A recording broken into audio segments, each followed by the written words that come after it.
We ourselves are going through a very strange time where we have a naked Marxist in the White House, in plain sight, enacting one Marxist policy after another with almost no opposition to speak of. Now, whether they compromised Roberts through blackmail or through some other means, we will never know. We will never understand how they got to Roberts, but they did. This would not be the first time that a judge has been compromised or bought out. You say it can't happen here? What do you mean it can't happen here? Why not? Who is Roberts? He's just a man.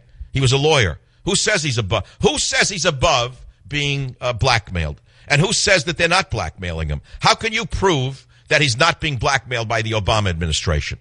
You can't. Nor can I prove that he was blackmailed. So let's go to my fallback theory. I told you I ran into a world-famous medical professor and neurologist last week, and we had a discussion. And he told me that as an epileptic who takes medication, you should tell your audience that epilepsy medicine can cause cognitive dissonance. It can cause lapses in reasoning. I told you that, and the vermin on the left said that I attacked epileptics, which, of course, is how people lie about me all the time, but I'm used to it. I never said epilepsy is bad. My grandmother was an epileptic. It's a horrendous disease. I never said anything about epileptics. I said the medication that is used for epilepsy can cause cognitive problems, okay, meaning your thinking can become blurred. Well, I went to the same doctor today. Actually, you know what he said to me today? He said, you better tell your audience the following. I want everyone in America listening to this show, and there may not be a lot of you today, I want you to hear the rest of that story about Roberts and his medication and his unfortunate illness. He said, the layman doesn't know the following, Michael, but I'm an expert in neurological disorders. He said, if you have a seizure, you must give up your driver's license for a year.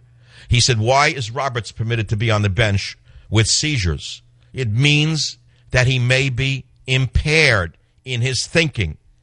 He said, tell your audience that if you have a seizure, you have to give up your driver's license for a year, and yet you're able to drive the nation for the rest of your life, he said to me.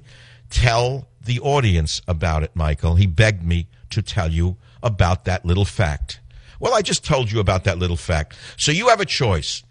There are only 3 reasons that Roberts stabbed America's conservative movement in the back. 1, because he's being blackmailed by the Obama administration, and we will never learn the truth.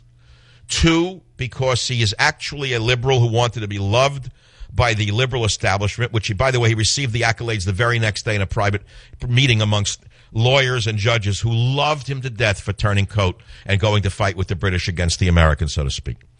And number 3, the only other possibility, there's only 3 possibilities, is that his medication has affected his thinking. That's it. You have to use logic to figure these things out. But you can't use the same excuses for the leprechaun on Fox News.